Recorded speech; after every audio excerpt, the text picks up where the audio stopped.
الحمد لله وكفى وسلام على عباده الذين اصطفى أما بعد فأعوذ بالله من الشيطان الرجيم بسم الله الرحمن الرحيم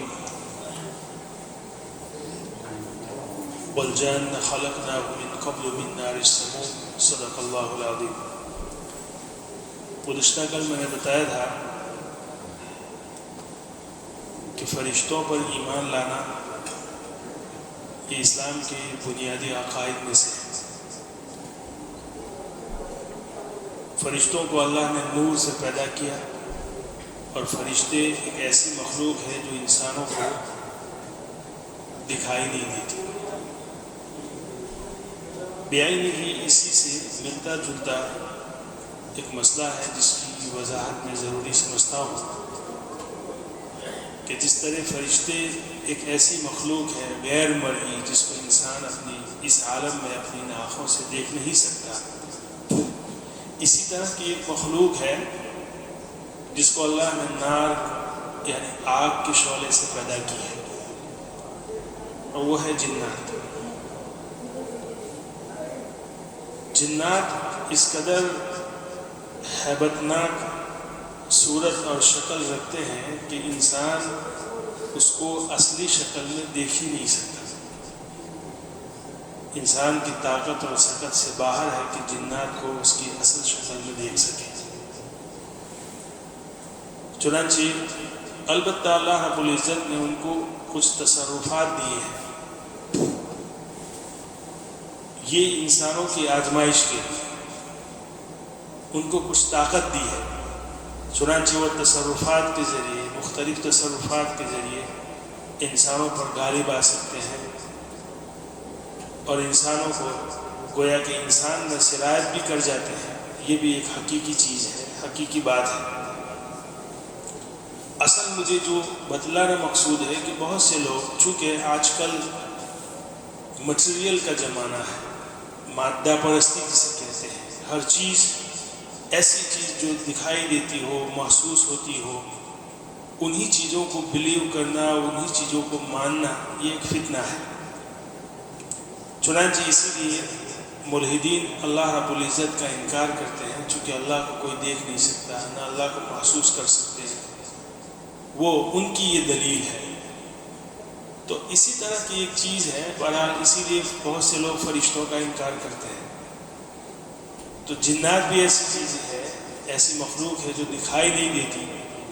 تو جناتوں کے سلسلے میں مسلمان کا کیا خیال ہونا چاہیے، کیا عقیدہ ہونا چاہیے، دراصل میں یہ بات بتلانا چاہتا ہوں۔ تو چونکہ جنات کے سلسلے میں بہت سی قصہ اور کہانیاں بھی ہیں اور اس پر کتابیں بھی لکھی گئی ہیں قصے کہانیوں پر، تو میں اس سلسلے میں جو ہے بات نہیں کرتا ہوں، وہ صحیح ہے غلط ہے واللہ اعلم۔ ایک مسلمان کا کیا عقیدہ ہونا چاہیے وہ میں آپ کو بتلانا چاہتا ہوں کہ مفتی شفیع صاحب رحمۃ اللہ علیہ نے لکھا ہے کہ فرشتوں اور جناتوں کا ثبوت قرآن اور حدیث کی قطعی الدلالہ یعنی قطعی نصوص سے ثابت ہے، چنانچہ ان کا انکار یہ کفر ہے۔ اس لیے مسلمان کو صرف اتنا عقیدہ رکھنا ہے کہ جنات اللہ کی ایک مخلوق ہے اور ان کا وجود ہے، بس یہ ہمارے عقیدے سے متعلق ہے۔ دوسری بہت ساری چیزیں ہیں جو ان کا ایمانیات سے کوئی تعلق نہیں ہے۔ اگر جنات کا آپ انکار کریں گے تو کم سے کم قرآن کریم کی 20 آیتوں کا انکار ہوگا۔ 12 صورتوں میں 20 مرتبہ جنات کا تذکرہ ہے قرآن میں، اور سورہ جن نام کی ایک مکمل ایک صورت ہے، سورہ 29 پارے۔ اس سے سورہ جن کی تفسیر میں ایک بات لکھی ہے، ایک حدیث ہے حضرت ابن عباس رضی اللہ تعالیٰ عنہ کی، وہ فرماتے ہیں کہ رسول اللہ صلی اللہ علیہ وسلم کی بعثت سے پہلے یہ جنات اور شیاطین آسمانوں پر جایا کرتے تھے، آسمان کے قریب وہاں بیٹھتے تھے۔ کیا شکل ہوگی بیٹھنے کی واللہ اعلم، لیکن یہ صحیح روایت ہے بخاری کی۔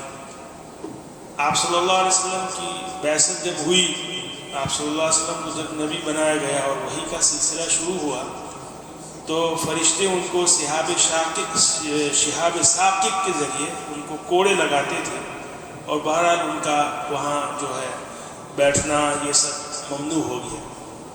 وجہ کیا تھی کہ وہ کیا کرتے تھے، وہ آسمانوں کے قریب اپنی مجلسیں لگاتے تھے، اور آسمانوں میں جو فیصلے ہوتے تھے، فرشتوں میں جو باتیں ہوتی تھی وہ سنتے تھے، اور وہ زمین پر آ کر جو کاہن ہوتے تھے، کاہن یعنی اپنا مستقبل بتلانے والے، آپ کو معلوم ہے، آپ نے ہندوستان میں آپ نے دیکھا ہوگا کہ بہت سے لوگ ہاتھ کی لکیروں کو دیکھ کر آپ کا فیوچر بتلاتے ہیں کہ آپ مالدار ہوں گے، غریب ہوں گے، کیا آپ کا بزنس کیسا ہوگا۔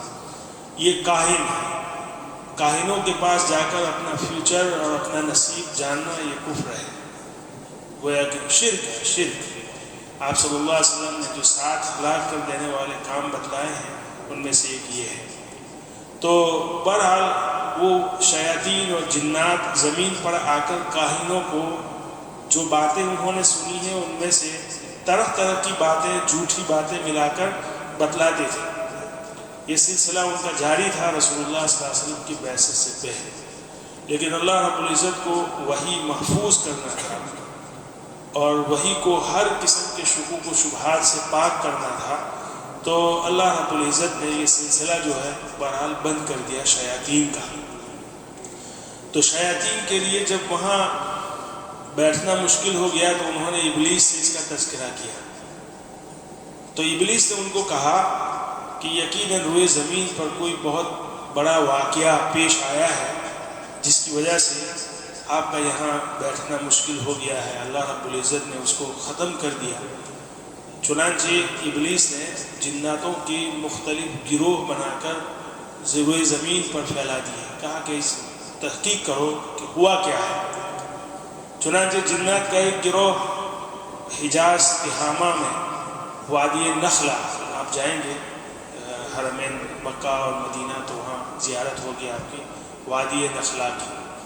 وادی نخلا میں آپ صلی اللہ علیہ وسلم صحابہ کرام کے ساتھ فجر کی نماز پڑھ رہے تھے، اور آپ صلی اللہ علیہ وسلم نے فجر کی نماز میں قرآن کی جو آیتیں تلاوت فرمائی، 7 یا 9 جنات تھے، انہوں نے اس تلاوت کو سنا، اور انہوں نے اس تلاوت کو سننے کے بعد قسم کھا کر کہا کہ بخدا یہی وہ کلام ہے جس کی وجہ سے اب ہمارے لیے آسمان پر پہرے مضبوط کر دیے گئے ہیں، اور وہ فوری طور پر ایمان لے آئے، اور وہ جس قبیلے سے تھے اس قبیلے میں آ کر انہوں نے دوسرے لوگوں کو بھی دعوت دی، اور روایت میں آتا ہے کہ تقریباً 300 جنات نے اس وقت ایمان اور اسلام قبول کیا، لیکن اس بات کا پتہ آپ صلی اللہ علیہ وسلم کو نہیں تھا، یعنی جناتوں کا ایمان لے آنا، اسلام میں داخل ہو جانا، اس بات کا پتہ آپ صلی اللہ علیہ وسلم کو نہیں تھا۔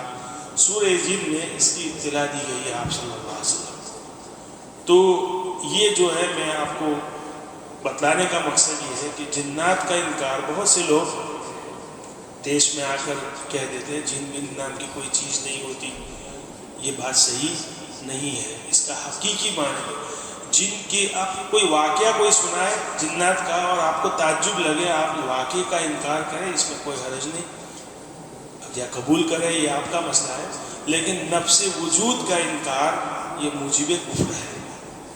تو ایک ذیلی بات تھی لیکن کام کی بات تھی، اس لیے میں نے آپ کو بتا دی۔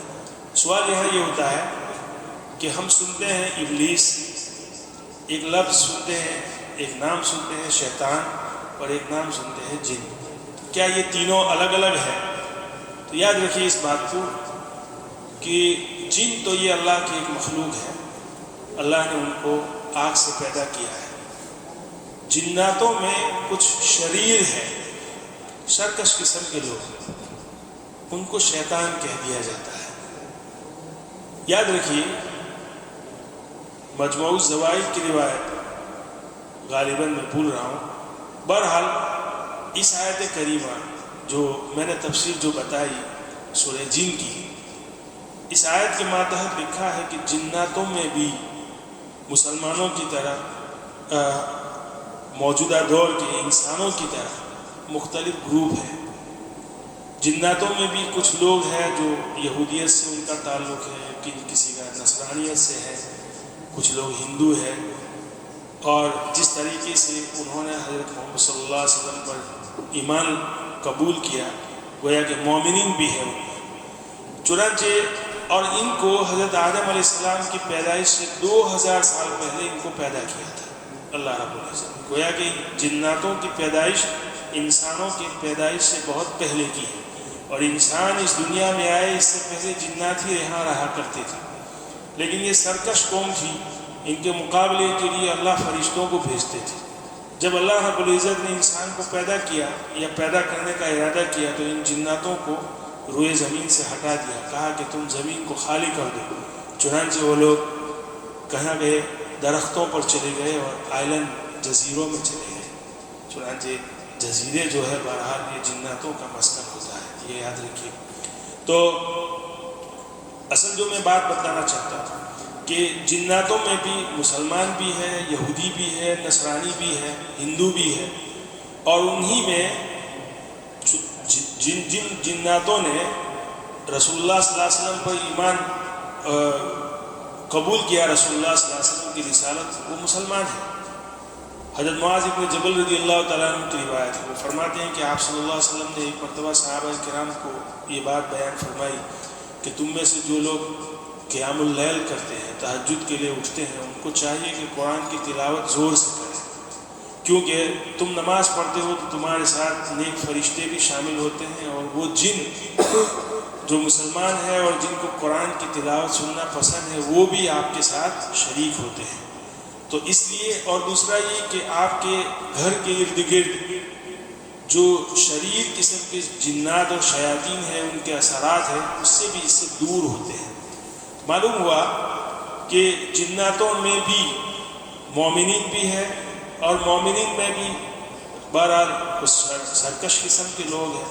تو جناتوں میں بھی ایسے ہیں جو سرکش ہیں، جن کی طبیعت اور جن کے شرست میں سرکشی ہے، ایسے لوگوں کو شیاطین کہا جاتا ہے۔ اور یاد رکھیے، شیطان دراصل ایک کیریکٹر ہے، کوئی مخصوص آدمی نہیں ہے کہ یہ جنات ہے یہ شیطان ہے، نہیں، جناتوں ہی میں سے کچھ ایسے سرکش قسم کے لوگ ہیں جن کو شیاطین کہا گیا، اور یہ انسانوں میں بھی ہوتے ہیں۔ وَكَذَلِكَ جَعَلْنَا لِكُلِّ نَبِيٍّ عَدُوًّا من شیاطین الانس والجن، عدو من شیاطین الانس والجن، کہ ہر نبی کے لیے دشمن جو ہے شیاطین، یہ انسانوں میں سے بھی ہیں اور جناتوں میں سے بھی ہوئے ہیں۔ تو شیاطین الانس اور شیاطین الجنس، جناتوں میں سے جو شیاطین ہیں، یعنی جناتوں میں سے جو سرکش قسم کے لوگ ہیں، شریر لوگ جو جنات ہیں، ان کو شیاطین کہا گیا۔ انسانوں میں بھی ایسی طبیعت کے لوگ ہیں جو لوگوں کو برائی کی طرف بلاتے ہیں اور برائی کی طرف دھکیلتے ہیں، ان کو شیاطین کہا گیا۔ تو شیطان دراصل ایک کیریکٹر کا نام ہے، یاد رکھیے اس بات کو، ایک وصف ہے جو انسانوں میں بھی ہوتے ہیں اور جناتوں میں بھی ہوتے ہیں۔ ابلیس جو ہے، ابلیس ایک خاص قسم کا جن تھا جس کو بہرحال فرشتوں میں ان کو جگہ ملی، وہ عابد تھا، عبادت گزار تھا۔ جب آدم علیہ السلام کی تخلیق ہوئی، اللہ نے ان کو حکم دیا فرشتوں کو کہ تم سجدہ ریز ہو جاؤ، تو اسی نے انکار کیا تھا، چونکہ وہ حکم جو تھا ملائکہ کو تھا، اور انکار کیا ابلیس نے۔ اس لیے بہت سے لوگوں کو دھوکہ ہوا کہ ابلیس فرشتوں میں سے تھا۔ سمجھ رہے میری بات؟ حکم تو کس کو دیا تھا؟ اللہ نے فرشتوں کو دیا تھا، تو اس میں ابلیس کہاں سے آ گیا؟ ابلیس یہ جناتوں ہی میں سے ایک خاص قسم کا آدمی ہے، ایک خاص قسم کا جن ہے، ایک خاص شخصیت ہے جس کو جگہ ملی تھی۔ کیسے ملی؟ یہ اس کا روایتوں میں تذکرہ ہے۔ وہ فرشتوں میں تھا، عابد تھا، عبادت گزار تھا۔ جب فرشتوں کو حکم ہوا کہ تم آدم کو سجدہ کرو، تو اس وقت اس نے انکار کیا، خلقتنی من نار وخلقتہ من طین، کہ مجھے آگ سے پیدا کیا ہے اور آدم کو مٹی سے پیدا کیا۔ یہ اس کا آرگیومنٹ تھا، اور اس کی وجہ سے اللہ نے اس کو انکار کیا تو اس کو راندہ درگاہ کیا۔ بہرحال وہاں سے اس کو نکالا اور اس کو اختیارات دیے کچھ انسانوں کو گمراہ کرنے کے لیے. تو ہماری نظر میں جو ہے شیطان ایک مردود ہے، مردود. چنانچہ اس سے کوئی عقیدت نہیں ہونی چاہیے. کس کو عقیدت ہوگی؟ بہرحال میں اس لیے کہہ رہا ہوں کہ ایک ویڈیو میں میں نے ایک آدمی کو دیکھا، وہ حضرت شیطان رضی اللہ تعالیٰ عنہ بولتا تھا، نعوذ باللہ. اب پتہ نہیں اس نے مذاق میں بولا یا کیسے واقعتاً وہ اس نے ایسا بولا، واللہ اعلم. اگر کوئی ایسا آدمی اس طرح بولتا ہے تو یہ قرآن کی آیت کا انکار ہے. اللہ رب العزت کہتے ہیں ان الشیطان لکم عدو مبین. سمجھ رہے ہیں میری بات؟ تو اس سے جو ہے ایسی باتوں سے بعض مرتبہ ہم لوگ جو ہے مذاق میں بہت کچھ بول دیتے ہیں، اس کے نتیجے کا ہمیں علم نہیں ہوتا. تو اس سے پرہیز کرنا چاہیے، زبان کو بہرحال کنٹرول میں رکھنا چاہیے. اللہ تعالیٰ میں صحیح سمجھ عطا فرمائے. یہ ایک ذیلی بات تھی جو میں نے آپ کو بتا دی. تیسرے نمبر کی جو چیز ہے عقیدے کے متعلق، وہ اللہ کی کتابیں ہیں. آمنت باللہ و ملائکتہ و کتبہ، اللہ کی کتابیں.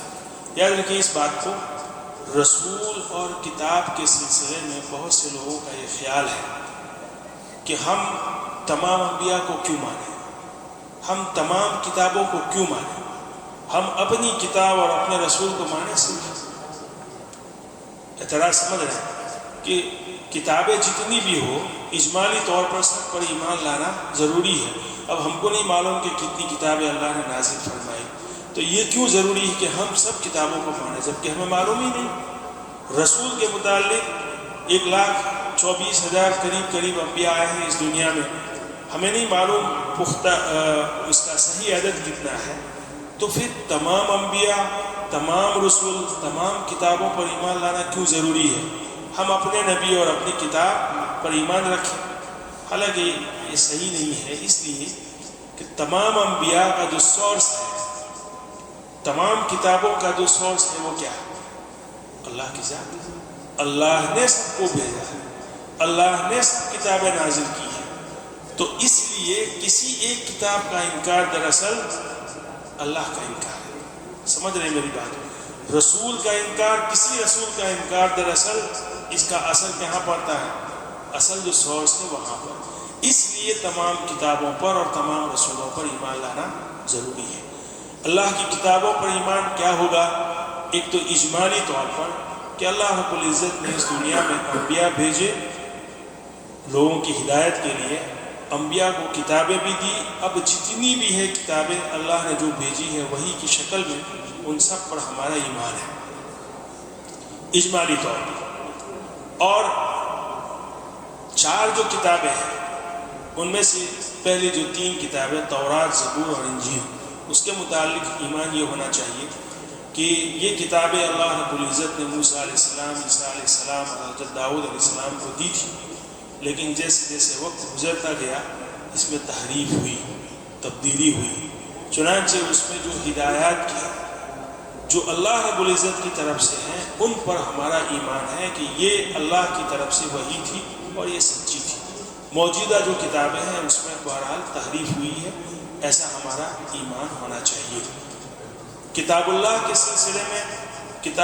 سلسلے میں یہ عقیدہ ہونا چاہیے تفصیلی کہ یہ اللہ کی آخری کتاب ہے، محمد صلی اللہ علیہ وسلم پر اللہ نے نازل فرمائی، یہ محفوظ ہے، اس میں کسی قسم کی تبدیلی نہیں ہوئی، اور اسی کتاب نے سابقہ کتابوں کی تصدیق کی ہے، اور یہ قیامت تک آنے والے انسانوں کے لیے کیا ہے؟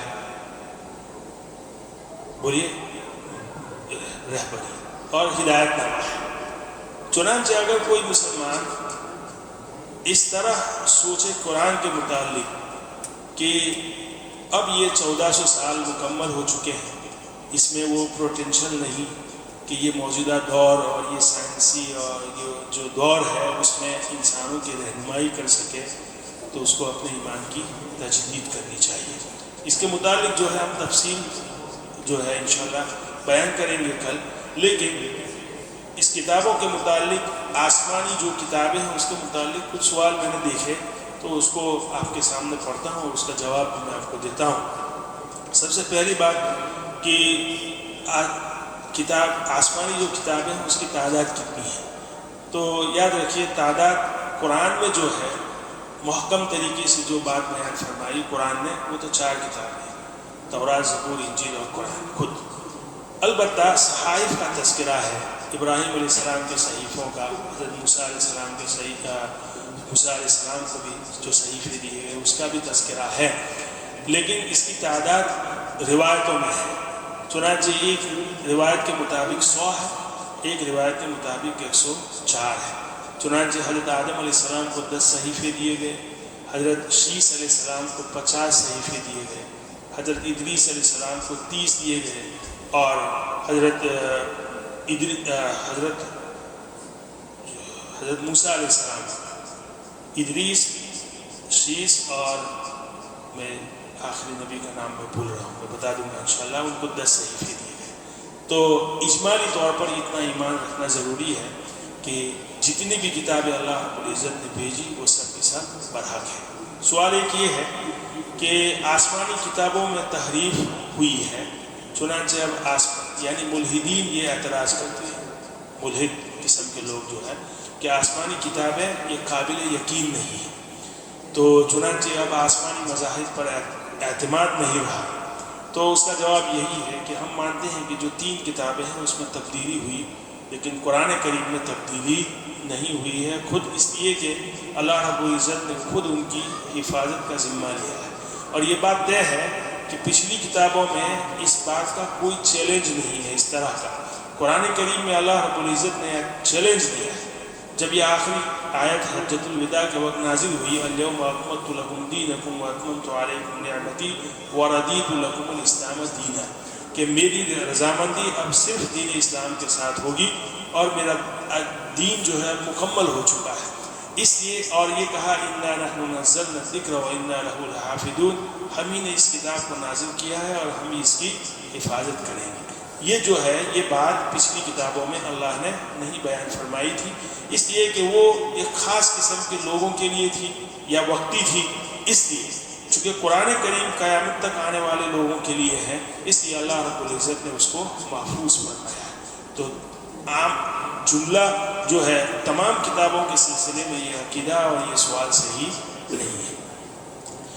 دوسری بات یہ ہے کہ تمام کتابیں اگر اللہ کی طرف سے ہیں تو پھر اس میں اختلاف کیوں ہے؟ سمجھ رہے ہیں؟ تمام کتابیں جب دوسری کتابیں تو ہمیں نہیں معلوم، لیکن جو 4 ہے اس میں ان کتابوں میں اختلاف کیوں ہے؟ تو اس کا جواب میں نے پہلے بھی کہا تھا کہ آدم علیہ السلام سے لے کر نبی صلی اللہ علیہ وسلم تک جتنے انبیاء ہیں سب نے اسلام کی دعوت دی اور دین ایک ہی تھا۔ دین کا مطلب عقیدے ایک ہی طرح کے تھے، اللہ کی وحدانیت اور موجودہ جو رسول تھا اس کی رسالت اور یوم آخر، یہ 3 عقیدے، یہ تو تمام کتابوں میں جو ہے کامن تھے، لوگوں نے اس کو بدل دیا ہے، ورنہ کتابوں میں اختلاف نہیں تھا۔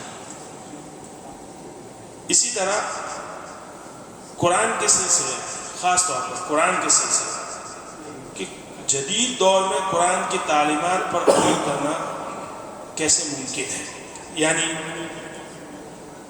یہ دور جو ہے سائنس اور ٹیکنالوجی کا دور ہے، اس دور میں قرآن پر عمل کرنا ممکن نہیں ہے، گویا کہ قرآن یہ انف نہیں ہے لوگوں کی رہنمائی کے لیے۔ تو یاد رکھیے اور یہ 1400 سال 1500 سال پرانی کتاب ہے، تو دراصل یہ اعتراض کرنے والے یہ قرآن کو دیگر جو ہے کتابیں ہیں اس کی طرح سمجھتے ہیں، اس لیے یہ سوال انہوں نے کیا ہے۔ یاد رکھیے قرآن کے سلسلے میں ایک بات پختہ طور پر ہمیں یاد رکھنی چاہیے کہ قرآن جو ہے انسانوں کی فطرت کے مطابق ہے، زمانے کے مطابق۔ زمانہ چاہے بدلتا رہے تو بدلتا رہے، جتنی بھی سائنسی ترقی ہوتی رہے اس سے کوئی فرق نہیں پڑتا، زمانہ بدلتا رہے گا لیکن انسانوں کی فطرت نہیں بدلے گی۔ فطرت 1500 سال پہلے جو انسان کی تھی آج بھی ہے، 1500 سال پہلے سچ بولنا فطرت جو ہے فطرت انسانی صحیح سمجھتی تھی، جھوٹ بولنے کو غلط سمجھتی تھی، لوگ جھوٹ بولتے تھے وہ بات الگ ہے، ظلم کرنا یہ غلط بات تھا، ہمدردی ایک اچھی چیز تھی، محبت ایک اچھی چیز تھی، ظلم ایک غلط چیز تھی، انصاف ایک اچھی چیز تھی۔ 1500 سال پہلے انسان کی طبیعتیں اور فطرت اس کو اچھی سمجھتی تھی، آج بھی وہی ہے، ایسا نہیں ہے کہ آج فطرت بدل چکی۔ تو قرآن کی تعلیمات فطرت انسانی کے مطابق ہے، اور فطرت انسانی بدلتی نہیں ہے اور قیامت تک بدلے گی نہیں۔ ایسا نہیں 300-400 سال پہلے انسان کی فطرت الگ تھی اور آج الگ ہے، زمانہ وقت بدلا ہے، یقیناً فطرتیں نہیں بدلی۔ قرآن کی تعلیمات فطرت کے مطابق ہے، چنانچہ قیامت تک فطرت ایک رہے گی، قرآن کی تعلیمات ان کے لیے کافی۔ اللہ تعالیٰ عمل کی توفیق عطا فرمائے۔ وآخر دعوانا